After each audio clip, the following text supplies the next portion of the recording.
So honestly, before we get into the Disney Plus stuff, because that is what is going to make up this section almost exclusively, aside from obviously Halo, we have to address something ever so briefly. Hello nerds! Welcome to the end of the year! This is the final episode of the Week in Nerdom for the year. Final proper episode, I should say, because we will continue the rumors section, and any major developments that happen in any other sections will get their time in the sun as well. And anything that you nerds have contributed will probably find its way up also. That being said, I am going to be taking approximately 2 weeks off of doing anything to do with new content for the Week in Nerddom, because I have a couple of episodes for other series that I work on that are sitting waiting to be edited, not the least of which being the Comic-Con series, because Denver Comic-Con happened and I was there briefly, but I was there. So we're going to be talking about that in an episode coming up that is not going to be Week in Nerddom. Now, if you contribute something to the channel between now and the end of the year, or now and when we start doing episodes again at the end of January, then that will find its time in the sun as it is necessary. Beyond that, though, just rumors is what we're going to be focusing on until the end of January, roughly, maybe the beginning of February, somewhere in that neighborhood. So, all of that being said, I love your faces. We have a huge episode. It's mostly music news. Honestly, it's mostly music, gaming, and comic books, which is unusual.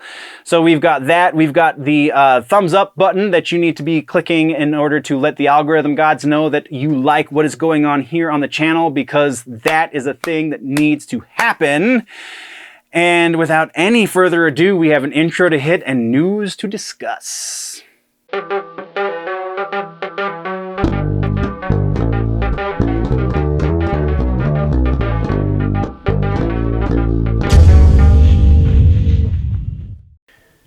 All right, so our housekeeping section for the final episode of the year is as such. We are adding a new part to the housekeeping, and this going into the next season of the show is going to be a regular part of the housekeeping section. I've brought mention of this previously, and I just want to start to hammer this home because as the community grows, I feel like a lot of you probably haven't heard. So, contribute to the news. If you have a piece that you really want me to cover, if you have a piece that you think is going to be something that is going to be amazing, or really you just want to give me a piece of news, then I strongly encourage you to do so. Anything that gets given to me over the next couple of months will potentially not make it into an episode, so keep that in mind. But come January, mid to late January, when we start back into the show, then you can absolutely start contributing to the news, and I will give you the credit where credit is due. All of that being said, thank you very much, nerds, for joining me in the housekeeping section. Let's get to the push real quick. A quick reminder for all of the new followers that we are trying to get multiple streams up over 1,000 subscribers or followers or what have you, in order for me to be taken more seriously as I approach interviews or breaking news and so on and so forth, because without the backing, I just have to hope and pray and get really lucky sometimes, which I have definitely gotten lucky a few times. So I am super appreciative of those opportunities. That being said, luck favors the bold. So let's get those numbers up, shall we? That being said, as part of the push, if you do follow and you do have your settings on whatever platform set to public, then I can definitely give you, or I will definitely give you a shout out.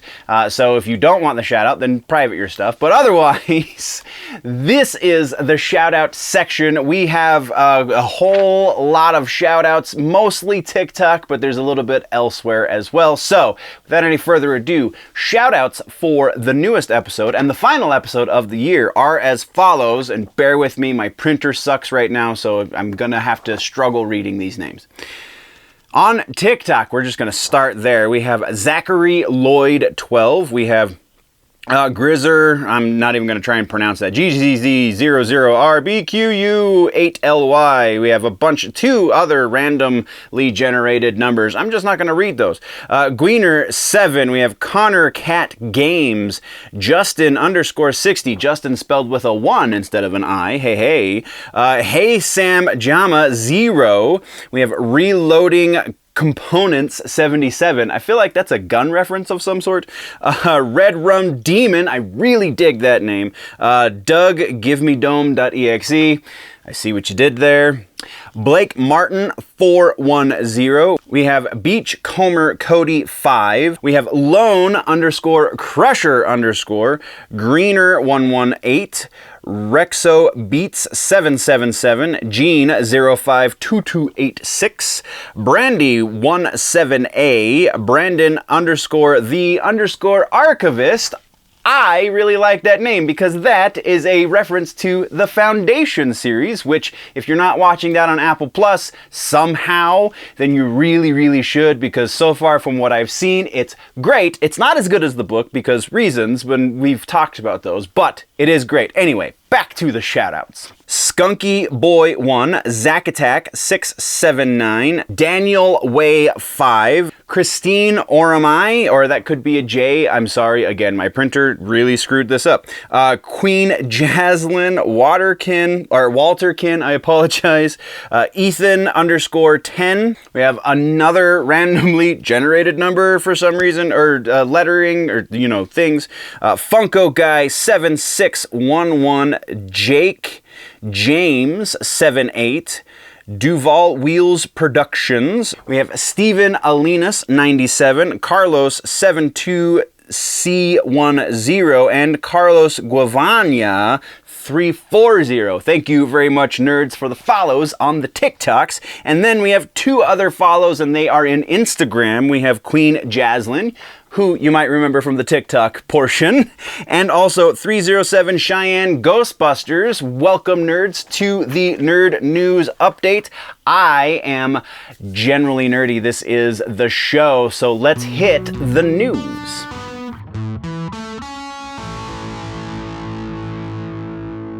Music section is going to be the largest and longest section of this entire episode. So be forewarned, we have a boatload of new music to talk about. We also have actually a couple of follow-ups, which is pretty freaking awesome. So our first follow-up comes from Rammstein.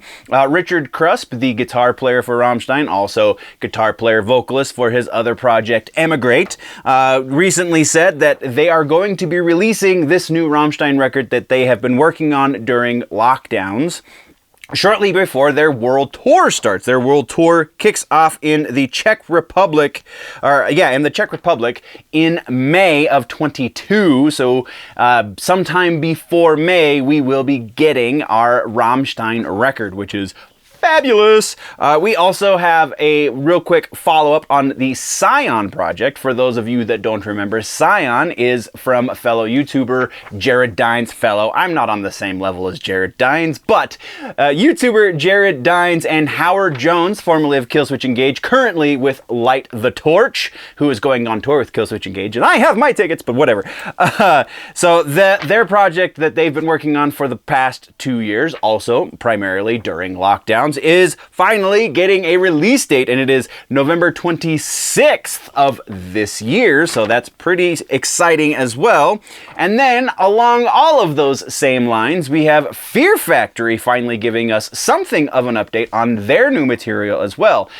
Similar to the Rammstein announcement, as they embark on their new Static X tour, which begins in February, they are going to be releasing the first single. It's not going to be the full album, but that first single that we talked about previously is going to be released sometime before they go on tour with Static X again in February. So that is the follow-ups for music. Let's get into new music, and this is where this episode is going to get really long. Our first new piece of music comes from Korn. This was released approximately a day or two after that Slipknot track that we talked about in the previous episode, and Oh boy. So the name of this track is Start the Healing. It comes from their forthcoming record, Requiem, which is set to be released February 4th.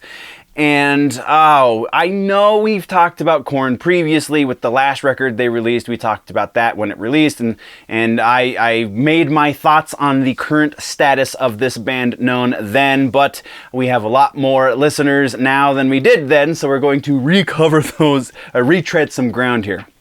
This new Korn song does not sound like legitimately does not even sound remotely like Korn. Doesn't even really sound like the last record, which oftentimes, most times, is not a bad thing. If a band is expanding, if a band is changing and they're evolving as musicians, then you expect sounds to evolve and change as well. You can't always write the same song, Godsmack, but this is not an instance where it is a good thing that the band is changing so incredibly dramatically. This, I haven't seen if he's done the video on it yet. I can't imagine he will, because this is not a great track. But this new Korn track is what Finn McKenty, the punk rock MBA, would refer to as butt rock. This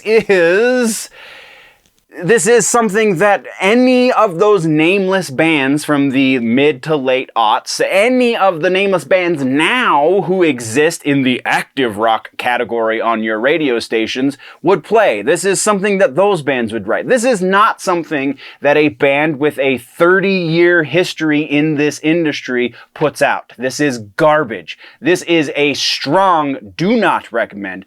Actually avoid this song at all costs. You want to listen to Korn, go put on Life is Peachy, go put on Follow the Leader, go put on The Untouchables. That is a better record than this track, and that is presumably a better record than Requiem is shaping up to be. Our next song that we are going to be doing first impressions on is the new Lars Frederiksen song. Lars Frederiksen, for those that don't necessarily know, but you recognize the name for some reason. Lars Frederiksen is from Rancid. His compatriot Tim Armstrong also has side projects. This is kind of an interesting amalgamation of side projects, but the name of the song specifically that we're talking about is called Skunks, S-K-U-N X, because punk rock. I'm sorry, I don't mean to poke too much fun at Lars, but come on now. So this is coming off of his new solo EP called To Victory. It comes out later this week. It comes out on the 19th of November. And like I said, it's an interesting amalgamation of all of the side projects that Lars has done. So it's only like 7-8 tracks, and a couple of them are solo tracks. That is just Lars and a guitar, which is what this song is. And then there are a couple of Bastard songs on there, and there's a couple of other projects that he's done that have contributed tracks to this. And so far, if this Skunks track is an indication of the rest of this record, this is going to be a very solid effort from the likes of Lars Frederiksen. Of the split, not that Rancid has broken up, don't confuse the words, but of the split between Armstrong and Frederiksen, I tend to appreciate the Frederiksen stuff more than Tim Armstrong, but I do like them both. Either way, this is a solid performance, and it's really raw. Like, from a production standpoint, there's not a whole lot going on here. This is really just Lars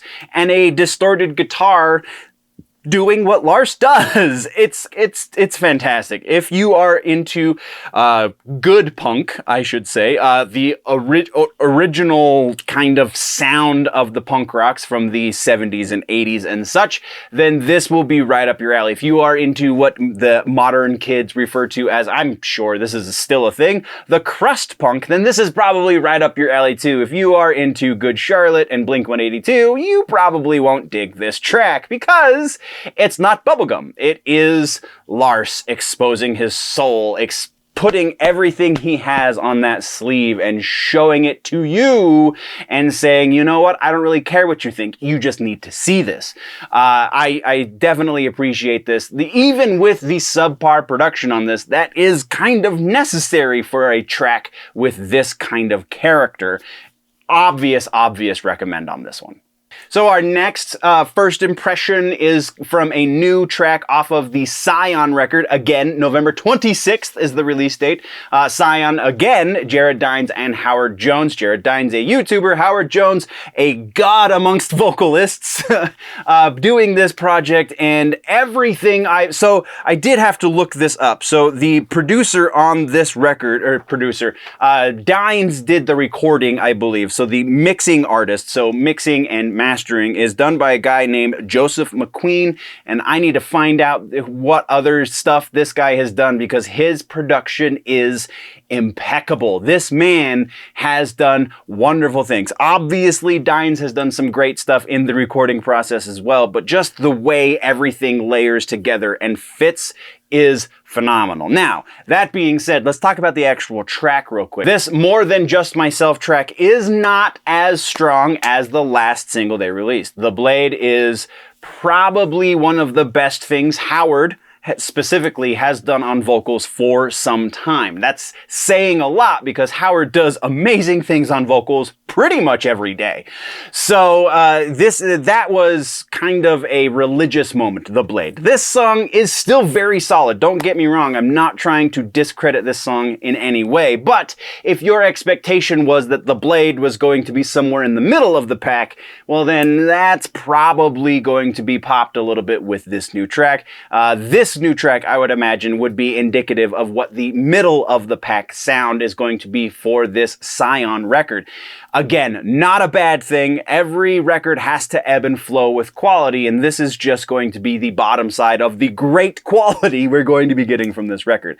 I do recommend listening to this song if you are into this kind of music. If you are into Howard Jones era Killswitch Engage, then you will be down with this. If you are into Light the Torch, then you will be down with this as well. Honestly, if you're just into incredible heavy music, you should probably check out this track. Next, we're talking about Born Through Fire. So, Born Through Fire is a new side project for frontman Tim Lambesis. If you don't remember, Tim Lambesis from As I Lay Dying, the ever infamous Tim Lambesis. And that kind of is still showing pretty extremely. It's technically 2 tracks, but the music video, if you follow the links in the description, the first link is a link to the music video for Born Through Fire, the track, not the band. And at the beginning of it, there is approximately a minute and a half, or give or take, that is technically the reintroduction track as well. So it's a twofer, if you will. The second link is just the reintroduction track by itself, no video attached. So, oh man, this man will forever be apologizing for being a despicable human being. If you can get past the despicable human being part, then this is not a terrible introduction to this new side project. It was described as very cinematic. Sorry, I almost said a word that doesn't exist. It was described as very cinematic. When I listened to it, I can understand why someone would use that word, but it's not exactly the most apropos word for this sound. It is orchestral, yes, absolutely orchestral. It is even borderline atmospheric at times. The atmosphere of the track is very good. It's not an atmospheric track like you get from Aphex Twin when he's bored, but this is definitely a strong addition to the Lambesis oeuvre. If you really can get past the things that he's done, I bet you will very much appreciate what this band has to offer. Honestly, I think this is more solid than the things that he's done with As I Lay Dying since that band has reformed. So that's a pretty glowing recommendation with a giant asterisk next to it because, again, horrible person. So, that being said, tepid recommend on this one. Next, we're talking about Code Orange's new track, Out for Blood.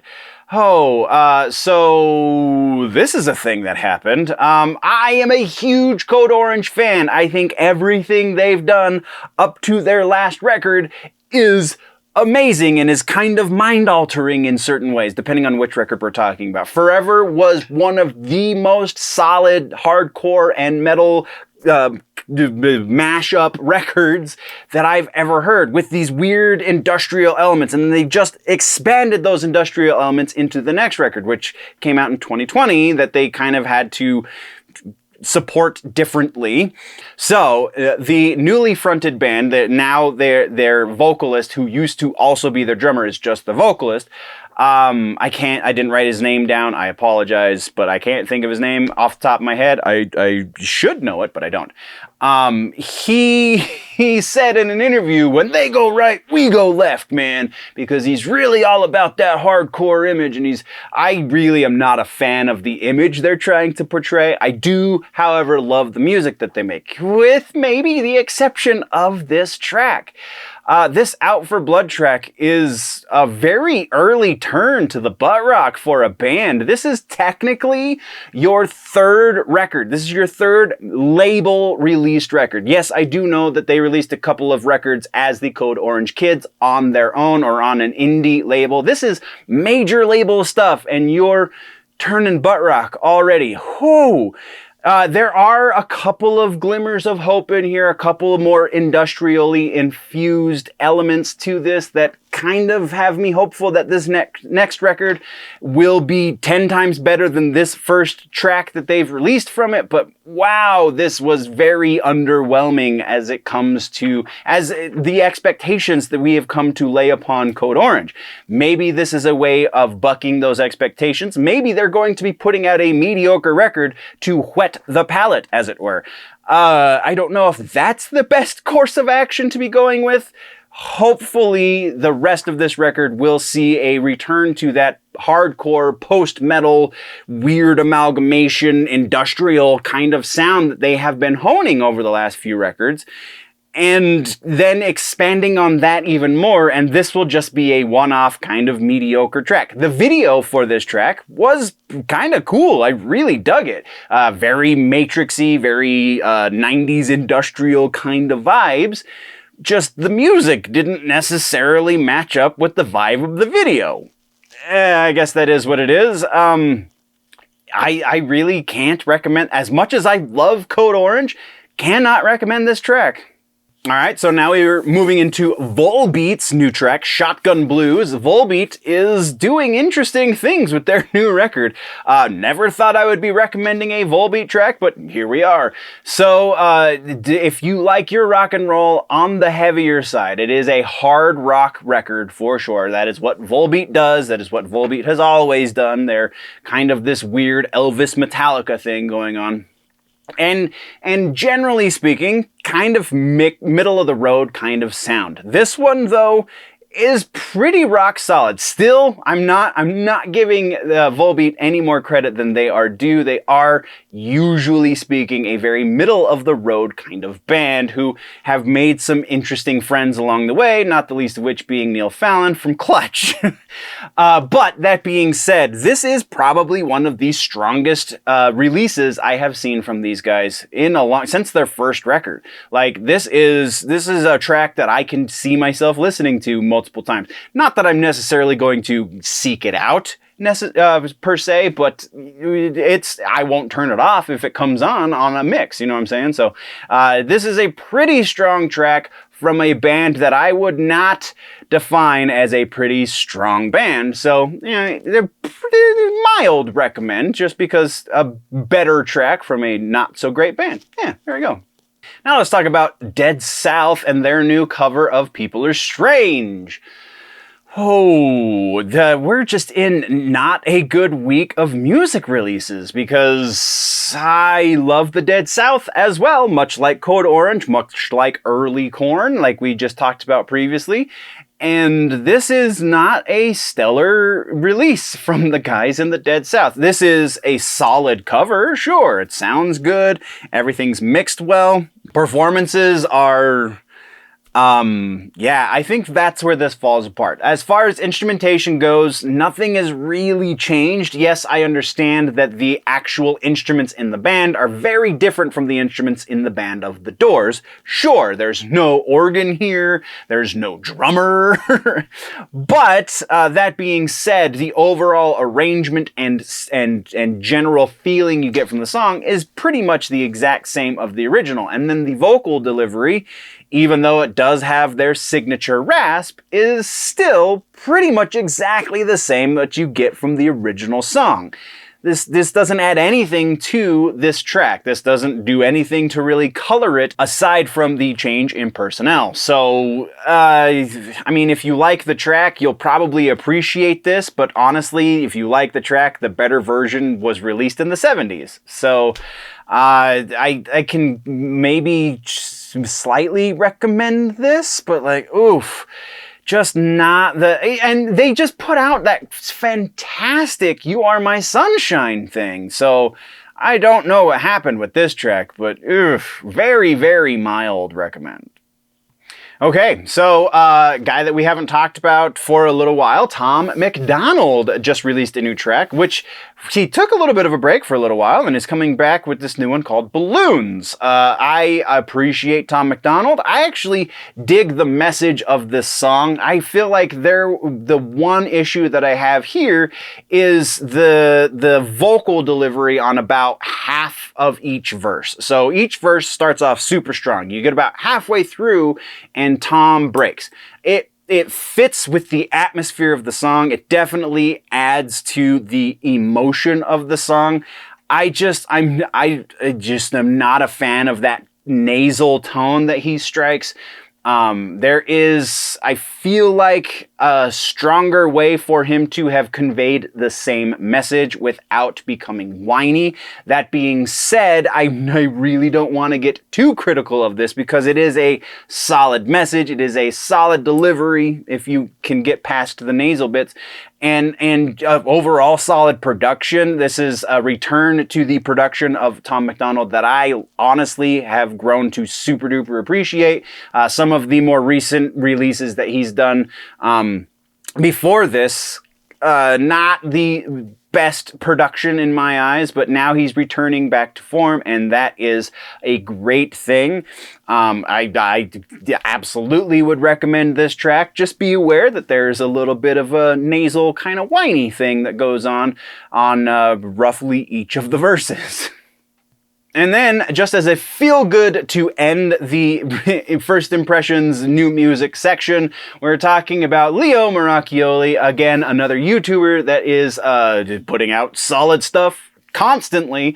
Even Leo's kind of weaker tracks are always really good. So his newest track is a cover of Hot in Here. For those that don't know, Leo Maracchioli runs Frog Leap Studios. Frog Leap Studios is a pretty decent studio that Leo does exclusively on his own.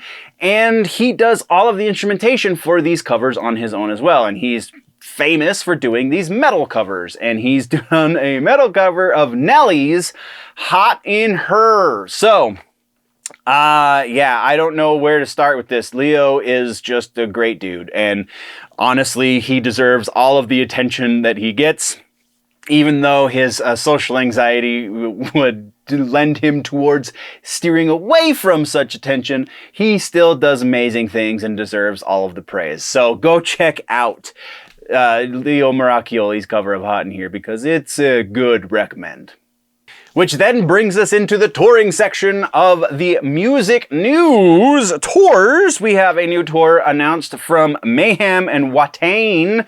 I think that's how you pronounce their name. They are going to be supported by an American band called Midnight, who is apparently blackened punk thrash, is how it was. I haven't checked them out yet because I literally just saw this announcement before I came to film. So, but they are, the name of the tour, I love this. The name of the tour is the Sanguine Sodomy of North America Tour 2022. Starts March 7th in San Francisco, runs through April 3rd in Joliet, Illinois.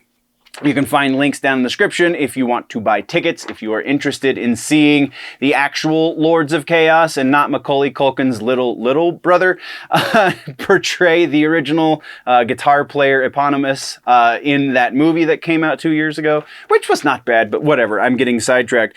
Yeah, interesting. All right, so let's move on. Our next one is 3 Days Grace has just announced that they're going on tour.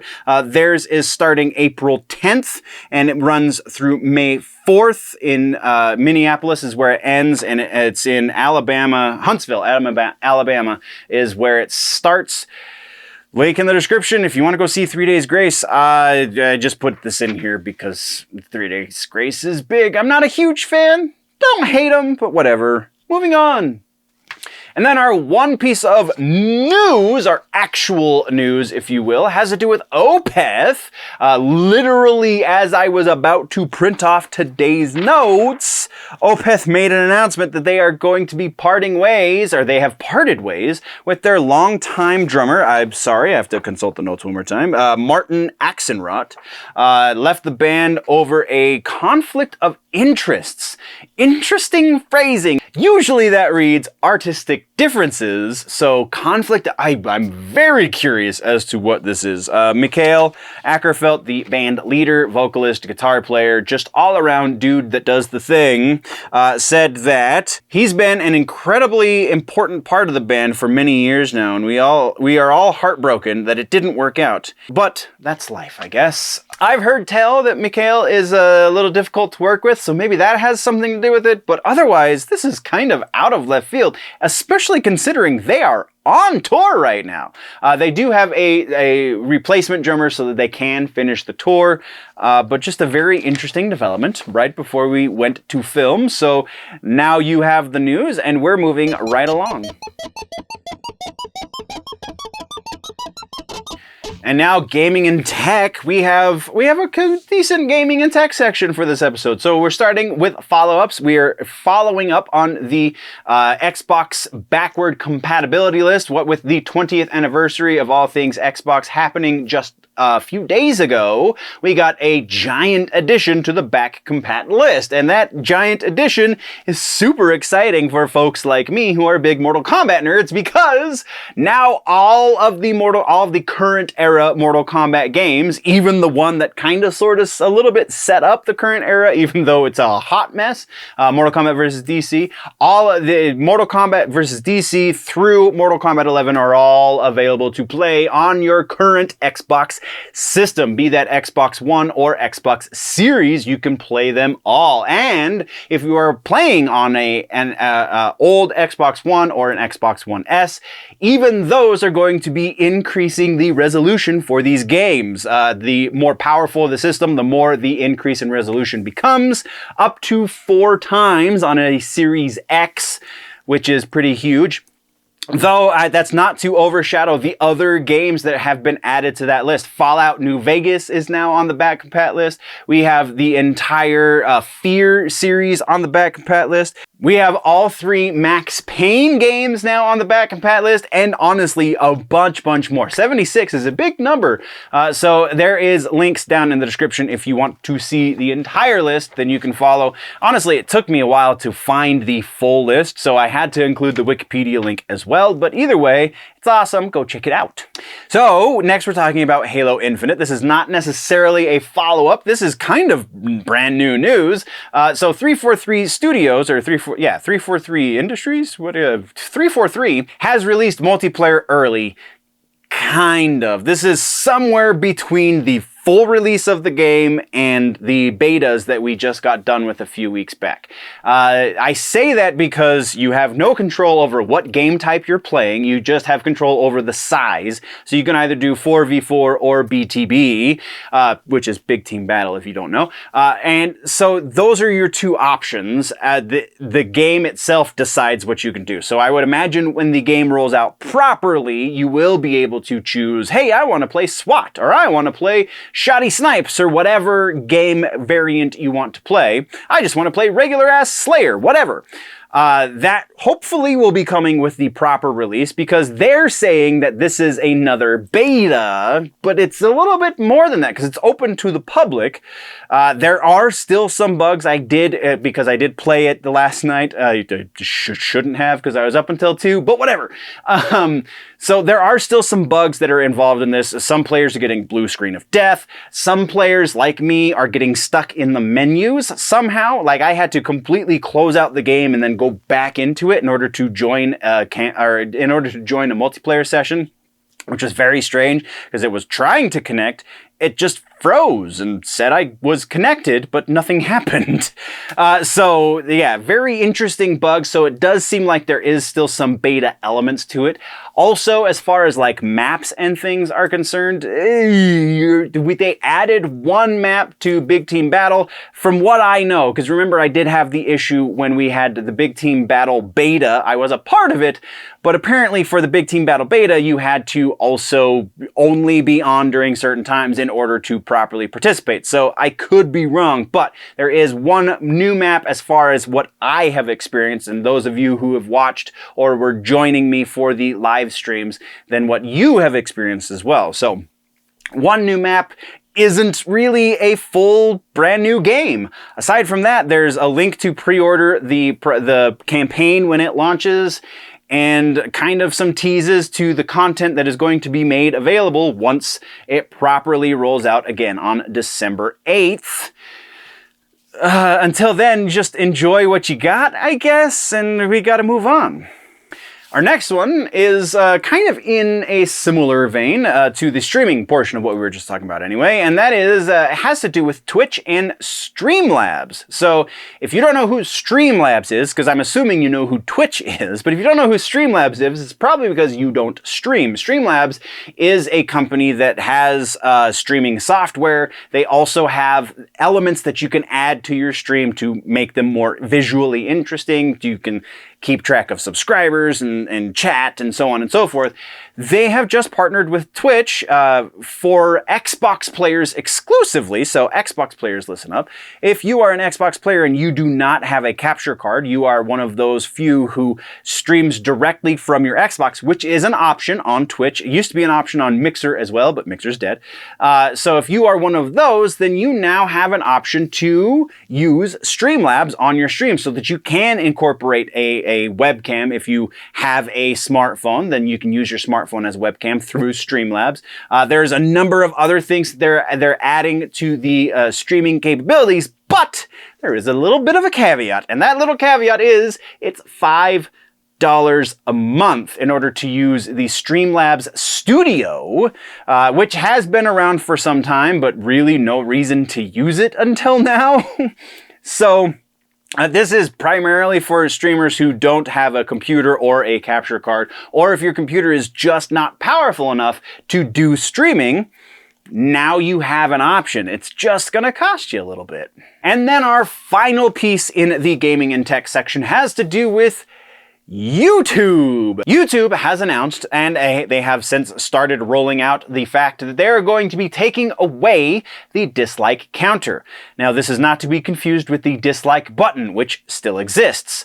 Let's get our reasonably nerdy hats on real quick, because there's a little bit of preface to this, but then we have a reasonable thing that we need to conclude. So, reasonably nerdy caps on, they are saying that the reason they're getting rid of the count is because there have been groups of people who have been teaming up to mass dislike videos as some sort of game, as some sort of, they can see the counter rolling up, and that's fun. So they're doing this as, again, as they say, to quote unquote protect smaller YouTubers. And their whole goal is to make sure that everyone has equal footing on their platform. Well, let's look at this a little reasonably, shall we? All right, so If they're doing this to protect smaller YouTubers, then they theoretically would take it a step further and just remove the dislike button altogether, because I, as a very small YouTuber, can still see the dislike count on the back end. So I can see that people don't like certain things about my videos, which is legitimately very valid information, and I don't think it should have been gotten rid of at all. But Theo Joe made the point also that this is going to very negatively affect small YouTubers in a different way, and I think this is something that probably didn't get thought through entirely, because if you go to YouTube and go to the search bar and you're looking for a very specific answer to a very specific problem, and you find a channel that looks very amateurish and there's poor audio and so on and so forth, if you can't see the dislikes to likes ratio, then you're going to judge that channel or that video specifically, exclusively on the quality of the video. So if this is a YouTuber who this is their first video, but they have the absolute perfect response to the question you're asking, you're less likely, as a theoretical person who is just checking out the quality of the channel, you are less likely to listen to that channel's answer to your question because it's not as well produced.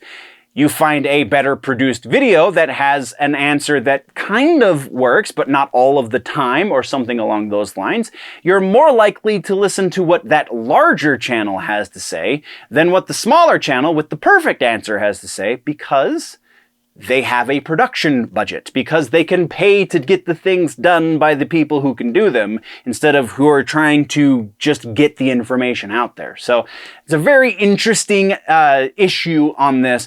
I, at first, didn't see an issue, like, whatever, take away all of the buttons. I don't care. As long as people can still see the content, that's why I'm here, is to share this content, is to share this information. But you think about it beyond just that surface level of, and it gets a little shady. So it's not reasonable to come to the conclusion that they're actually doing this to protect small streamers, because we just illustrated two very good reasons why this is actually going to hurt small streamers.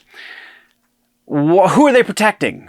There is the conspiracy theory that they're doing this just to protect their liberal friends and themselves, honestly, because the YouTube Rewind from 2019 is the most disliked video ever. But also we have Star Wars getting crazy amounts of dislikes because of what they've done to what Disney has done to the franchise. We also have President Biden getting immense amounts of dislikes because of the things that he's been doing. So it's I can see where the conspiracy comes from. I just don't think that's reasonable either. I think this is just an example of a giant tech company being so far removed from the people that they are trying to cater to that they honestly think they are doing some sort of good, even though it's really going to be, at best, a net neutral outcome. So that's my little spiel for today's Reasonably Nerdy. We're just gonna remove that guy right there. And yeah, move right along.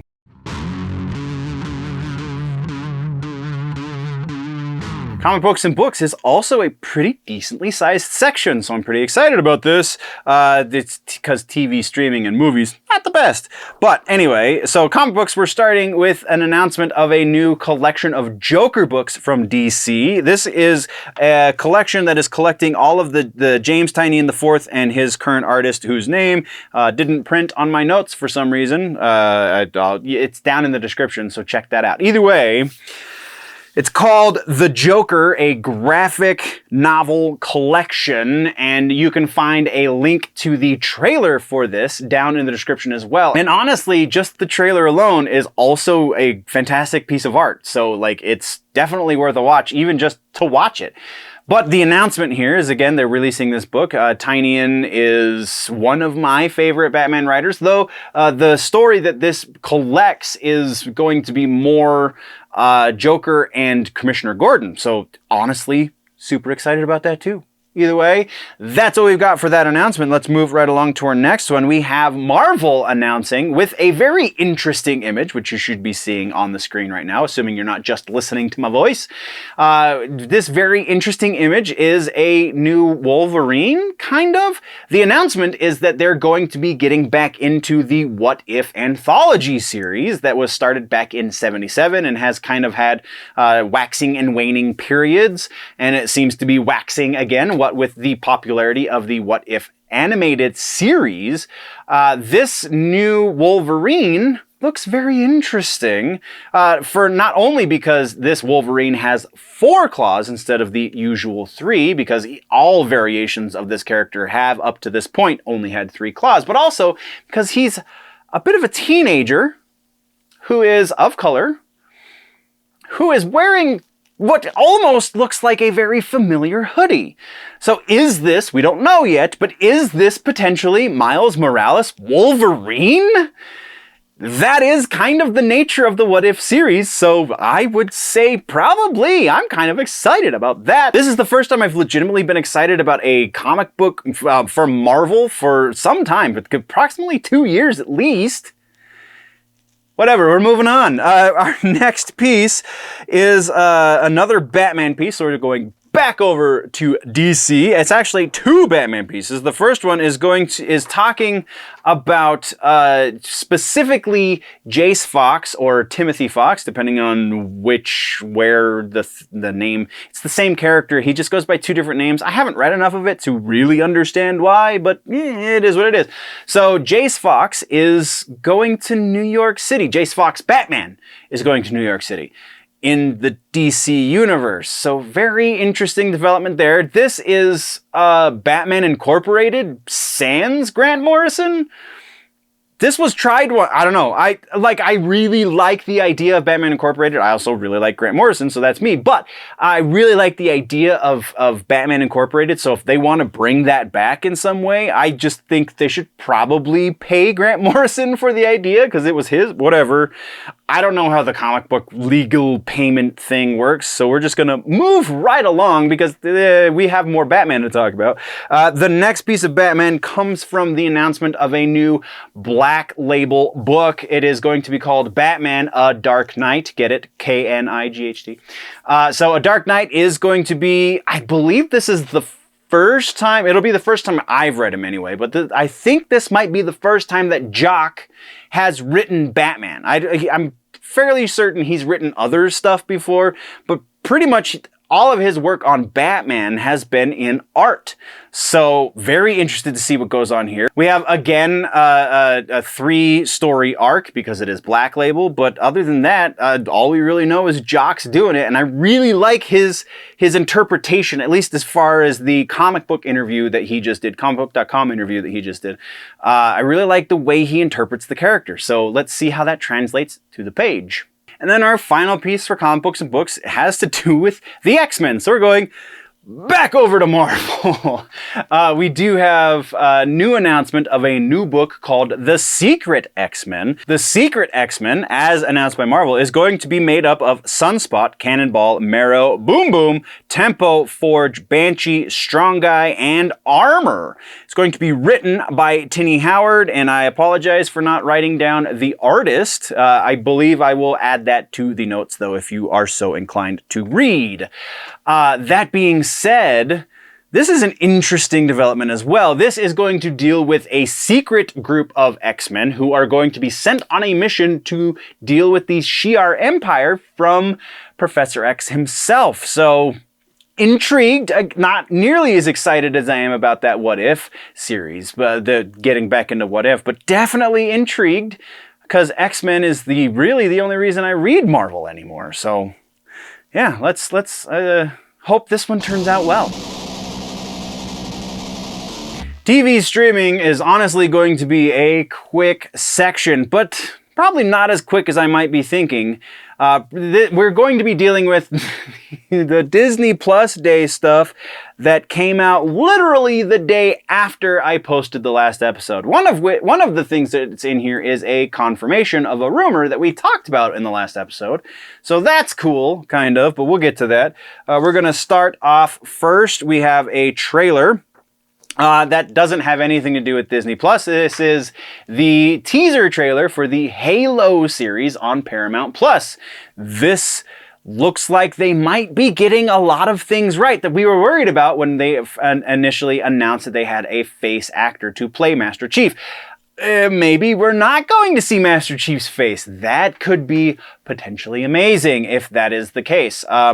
So far, the little bit that we have seen looks perfect, but looks can be very deceiving, especially this early in that stage. So if you haven't seen it yet, you can find a link down in the show notes to that trailer. But once you've watched that, we've got other news to talk about. So honestly, before we get into the Disney Plus stuff, because that is what is going to make up this section almost exclusively, aside from obviously Halo, we have to address something ever so briefly. As I was doing the research for this, and actually for today's episode in general, because what brought me to this piece we're about to talk about was from the rumors section, which we'll get to very soon, but the rumor has to do with Daredevil and whether or not Charlie Cox is going to be coming back as Matt Murdock. And somebody in the comment section of that said, "Is nobody watching the She-Hulk trailer? Matt Murdock is literally in the She-Hulk trailer being played by Charlie Cox." To which I went, I severely doubt that. So I did a little bit of research and found said trailer that this very uninformed person was speaking of, because it was explicitly laid out in his comment. 47 seconds in, man, he's right there. 47 seconds into the trailer that is not linked in anywhere's show notes. But again, if you're following me on the social medias, then you have probably seen it at this point. There is a trailer that exists for She-Hulk that says Matt Murdock is going to be played by Charlie Cox, and there is even footage of Matt Murdock played by Charlie Cox. But that footage is not original footage. That footage comes from the Netflix series. There's actually a bunch of footage in that quote-unquote trailer that comes from a plethora of other things from the MCU. If you read the description underneath the video, it says concept. This is a trailer concept that they took the very brief bit of footage that they released for Disney Plus Day and some of the audio and then made their own 2-minute trailer, 1.5-minute trailer. This is not an actual trailer. So just a warning out there to all of you unsuspecting and very much in a rush nerds. I'm going to give you the benefit of the doubt. I'm not going to call you names, but I just assume that anyone who fell for such things was just in a hurry. You didn't read the fine print, but yeah, no confirmation that Charlie Cox is going to be playing Matt Murdock. Still rumor, we'll get to that, but let's get to Disney Plus Day first. So all of the things that happened on Disney Plus Day, none of them referred to Star Wars. Star Wars was promoting Disney Plus Day, but Disney Plus Day was not promoting Star Wars, so that's interesting. We do have a number of things. We're just going to run through those real quick. We have the first thing, which is the confirmation of the rumor from the previous episode. X-Men 97 is going to be happening. It is being billed as a continuation of the 1997 animated series. Whether or not that is the exact case still remains to be seen, because as I said in the last episode, they haven't approached the producer from the original series, so how faithful can it be to the original series? And I'm assuming they're not getting those voice cast actors because some of them have sadly passed, but the ones that are still alive and working, it doesn't sound like they've got them either, so it's going to resemble it in art. And maybe story. Chris Claremont hasn't said anything about this as far as I know yet, and he was pretty heavily involved, or his writing at least, was pretty heavily involved in the original series, so there's just a lot of stuff that looks like they're putting a fancy coat of paint on it, but it's not actually going to be what they're billing it as. That's just me, and I might be wrong, so we're moving right along. The next thing that was announced was, again, She-Hulk. You can see the actual teaser trailer if you follow the link in the description. Beyond that, it looks like some of that leak, quote-unquote, that we talked about a couple episodes ago might be confirmed. What with the Bruce showing Jennifer how to, deal with the transformation and why the transformation happens and stuff. And then it shows Bruce Banner as Bruce Banner again, without the Hulk, without Smart Hulk. So again, looks like some of the stuff from that leak might be confirmed.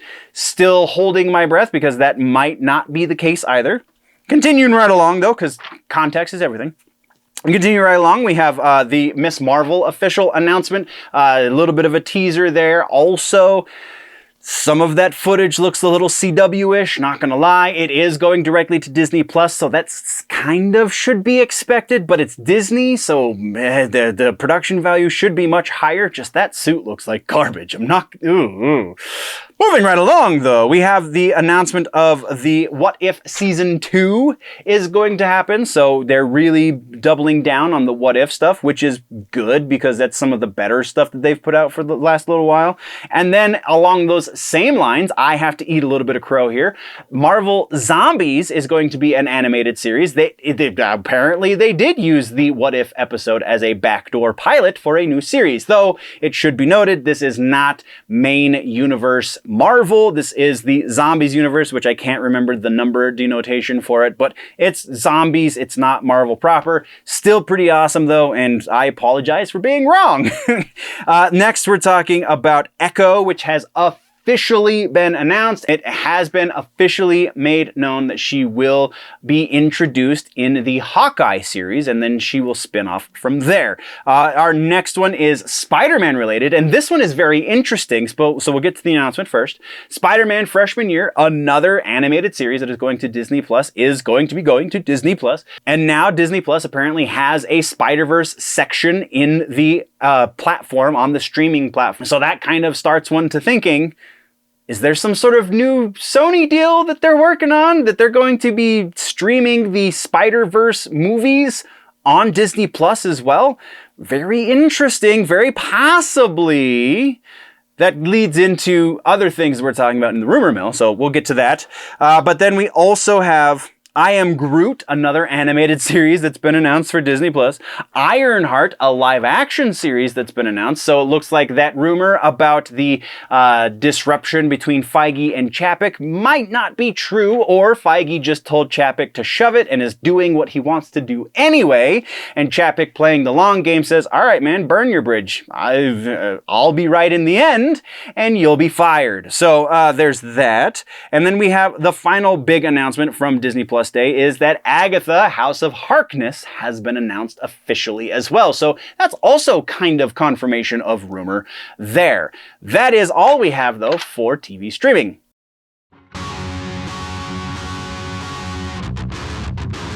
Movie section is the smallest section of this episode. So for those of you who are only listening or watching on the syndicated outlets, again, Big Show, Nerdy Legion, so on and so forth, then go over to Generally Nerdy on YouTube and you can watch the rest of it, because this is a long episode in spite of the TV streaming and movies section. So movies, we're starting with follow-ups. We have a follow-up to the new Predator movie. A couple of interesting follow-ups. First one sounds that honestly is legitimately interesting, and that is that the subtitle of this movie is going to be Prey. So it's officially being billed as Predator Prey, which is kind of cool. I dig it. But also we have some new teaser images that have been released, some mock-ups of things, which all piques the interest as well. And then the last piece of this is, it's also been announced that it's going to be a Hulu exclusive. That one's interesting for completely different reasons. Disney hedging their bets on woke content, perhaps? I don't know. Why would they go straight to Hulu with this? Like, I can understand why they didn't go to Disney Plus, because Predator, R rating, probably not going to go to Disney Plus, but they just had that debacle of the new Predator movie, or the whatever, with the big hunter predator and the whatever garbage that was, in theaters. So if they really believed in this project, wouldn't they want to wash the taste out of everyone's mouth with this new, better project, instead of only having it for people who have a Hulu subscription, which is honestly one of the smaller of the paid subscription streaming services? Like, it just doesn't make that much sense to me. But whatever, that's that. We're going to move into trailers. We have to talk ever so briefly about this Spider-Man No Way Home trailer. So, as I am filming, it has not yet released. If by the time I am done editing this episode, it has been released, I will try and film ever so brief reaction, kind of breaking down expectations versus reality as far as this trailer is concerned. But since we don't have that, we're going to talk about those expectations. So, When you lose all the everyone is debating, are we going to see Andrew Garfield? Are we going to see Tobey Maguire? Are we going to see Green Goblin in this trailer? Oh, so I am here to burst your bubble. I do not believe Andrew Garfield or Tobey Maguire are going to be in this trailer. As far as the movie goes, we'll get to that in a moment. I do, however, believe that Green Goblin is going to be in this trailer, because they have now released 2 official movie posters that both feature Green Goblin. There is an argument to be made that potentially they also feature Sandman and Electro. I don't think those guys are going to be in this trailer at all. I think they're really playing the slow burn with this one. So we're going to see Alfred Molina, Doc Ock. We're also going to see Willem Dafoe, Green Goblin. That is all that is going to be new in this trailer, is Willem Dafoe, Green Goblin. There's going to be probably a couple of lines of dialogue that get people speculating and more rumors churning and keeping the hype machine going. But as far as actual new developments in this trailer, all we're seeing is Green Goblin. Now, as far as, let's address, because I had a couple episodes ago, we talked about those quote-unquote leaked images that are supposedly from the new movie. And I said that at the very least, the first one that shows all 3 Spider-Men in the same frame is fake, because if you've spent any time in Photoshop, then you would know that that was fake. There's been a development there, so we're going to talk about that ever so briefly. That development is that the person who posted it, I can't remember the guy's name, and I apologize, the person who quote-unquote leaked those 2 images has since taken them down, because he was issued potentially legal action from Disney and Sony, because they were real. That's the only reason that Sony would have gone after him, is because they're real. I don't believe at all, I do not believe that Spider-Man, the 3 Spider-Men in the same picture is real. There is absolutely nothing you can tell me, aside from the director or watching the movie saying, yes, that is there. There's nothing you can tell me that says that that was a real picture as it stands right now. The one with Charlie Cox, Matt Murdock in it, that one was probably the reason that he received the letters from Sony. I don't believe both of those images were accurate. I honestly still am not 100% sure about the other one, because Sony's hype machine is as such that they want you to believe this movie is going to be something it's not. So they might threaten legal action against somebody without reason in order to make us believe that something is real that is not. Feige has said that we need to temper our expectations. A number of people involved that are actually involved with this project, not mysterious leakers or Daniel Rickman or any of those people, actual people involved with this, has said maybe it's not going to be everything you nerds expect it to be, so be prepared for that. So, this movie very potentially will have some sort of cameo from Tobey Maguire. That is the one that they have done very little to dispel. Yes, there have been certain things where people have said, no, I don't think Tobey is in it. But they're very non-specific, very kind of weak arguments against it. The Andrew Garfield stuff, Andrew Garfield and multiple people involved with this project have said Andrew Garfield is not involved with this movie. So I believe that. I have said that there is a possibility. And yes, I still am open to the idea that there is a possibility that Garfield's Spider-Man could still be in this movie. I'm not holding my breath for that at all. So that brings us to expectations for this trailer. This trailer, I expect that we might see Doctor Strange in this trailer. I expect that there might be some sort of crazy reveal and we see Scarlet Witch in this trailer. I do not expect to see any other Spider-Man in this trailer besides Tom Holland. I do not expect to see any other Spider-Man besides Tom Holland in the movie, with the minor exception to maybe Tobey Maguire in some sort of cameo because it has to do with the multiverse. That being said, we have movie news to talk about. I apologize for going off on a little rant. We do have one piece of actual movie news, and it's kind of leads into more speculation and more rumors, though we don't have anything in the rumor mill that also covers this because it's still fairly fresh, so the rumor hasn't time to brew yet. That is Black Panther. Nate Moore, the MCU Vice President of Development, was recently on a podcast. The podcast was the Ringer Cast. I apologize. Was recently on the Ringer Cast, and they asked him specifically about Black Panther and about recasting Chadwick Boseman and bringing in a new T'Challa, to which he said that we will not, quote, see T'Challa in the MCU 616 universe again. Now that is a very specific answer in a way that was not necessarily a direct response to the question. The question was, will we see T'Challa again? And the answer was, not in this universe. So they want to have the appearance that they are honoring Chadwick Boseman by not recasting his character, when really it does seem that there is a plan in place that he has to be very specific with this vocabulary to replace Chadwick Boseman. I mean, even if they pull a Black Panther from an alternate universe into the main MCU universe, that's still recasting the role of Black Panther. Like, there's no two ways about that. I'm not saying that they're wrong for doing it. I just think that their reason behind playing these word games is silly. That being said, that's what we've got for the movie section, so let's move right along. And that brings us to the final section, the other main reason why you nerds watch these shows. I'm sure I see the analytics. I know what you do. We have Rumor Mill. Rumor Mill starts off in Star Wars. We actually have a couple of rumors that have to do with the Star Wars universe, and we got to break these down in unique ways. So first up, we are talking about a kind of continuation rumor from the last episode dealing with Patty Jenkins. Patty Jenkins, if you remember, her version of the Rogue Squadron story has been put on indefinite hold according to Disney. This is not the rumor. The rumor is that Patty Jenkins is not on indefinite hold from Disney. Patty Jenkins has officially left the project entirely and is no longer going to be working with Disney.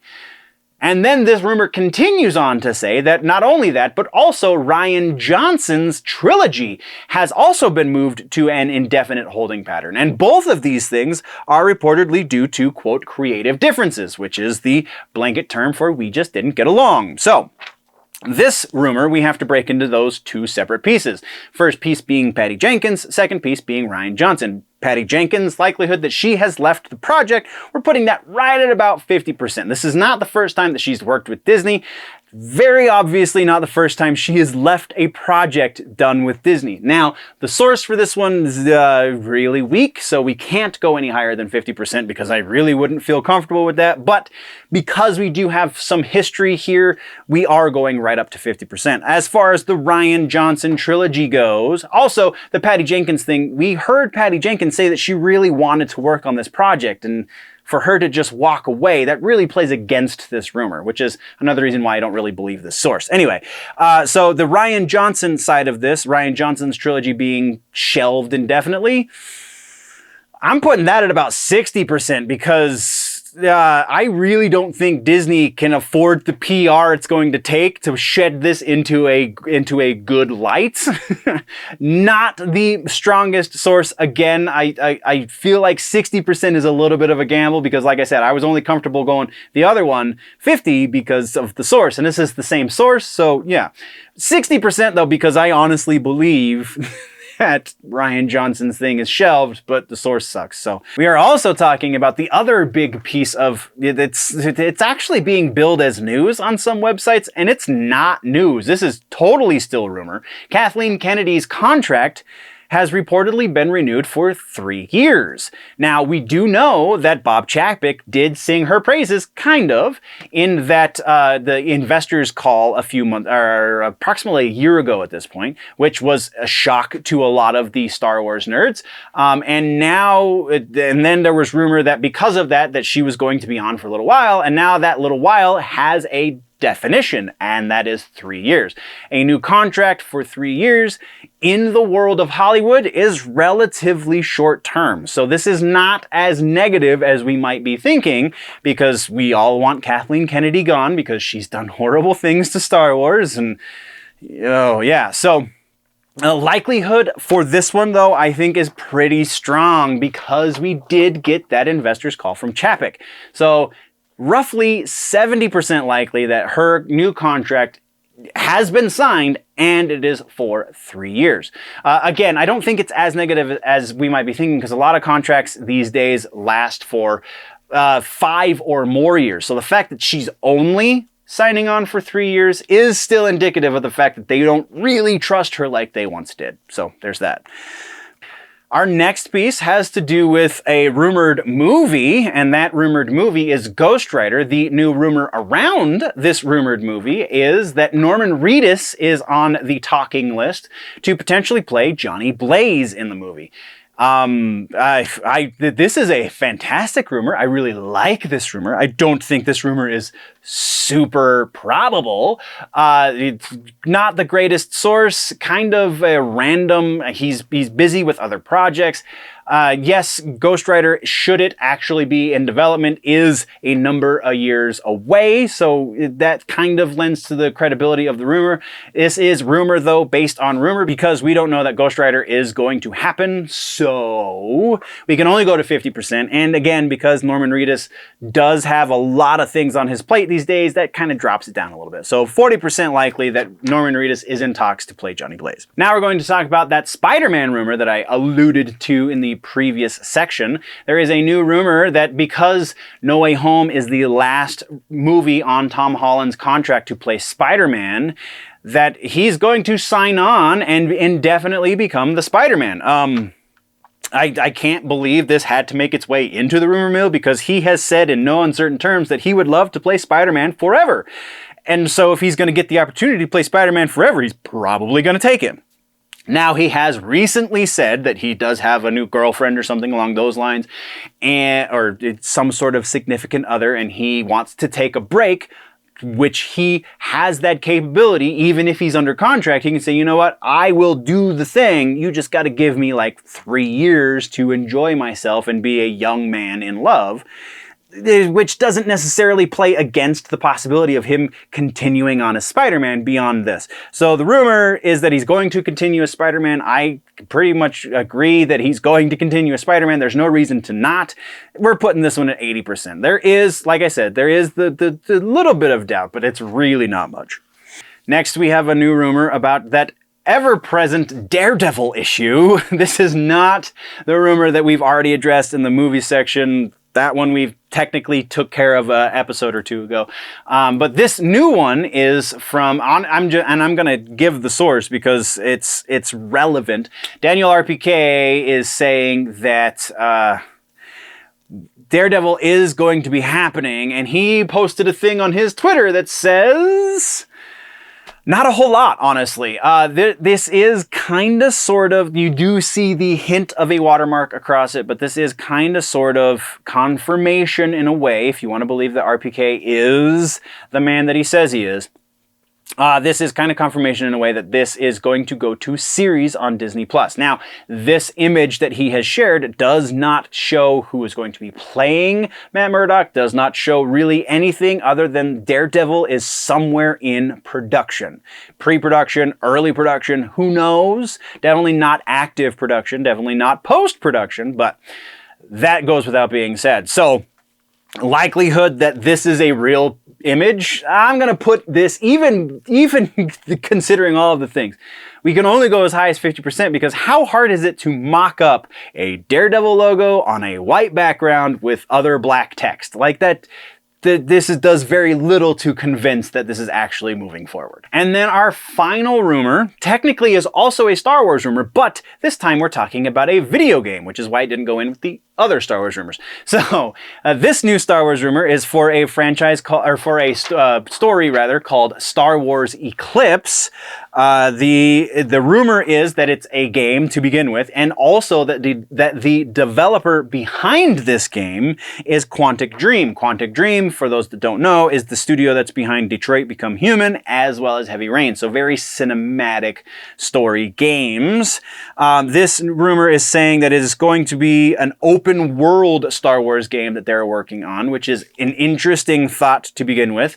Though, here's the issue. The issue is Quantic Dream doesn't generally do open world sandbox style games, and there's no reason to believe that they would be the one that's farmed out from Lucasfilm Games. So not a whole lot to support it, though it is a pretty solid source. Honestly, I don't know that this source has ever really been wrong for me before. So I got to give some credibility there. So we're going over 50%, but this is really uncomfortable territory for me. We're putting this at about 65% probable that this is going to be a thing. I do believe that such a game will exist soon. I just don't think this information is as accurate as we want it to. Quantic Dream seems like a very strange choice for this style of game. So yeah, 65%, and that is the rumor mill. That is also the end of the episode. What did I miss? What should we talk about in the next one? Let me know in the comments down below. If, though, you want to go deeper in the conversation, jump over to the website, generallynerdy.net, patreon.com/generallynerdy to support more directly, or just follow me on the social medias and join the conversation. Contribute anything that you think is newsworthy. We will definitely talk about that. Again, not guaranteeing it's going to make it into an episode, though I will guarantee it will make it up onto the social medias and probably even the website. So do that, do the things. I love your faces, nerds. We'll see you in the next one. Before we head out, if you're falling behind on your nerd news and you want to catch up, you can click or tap the box that shows up there to the side of my face.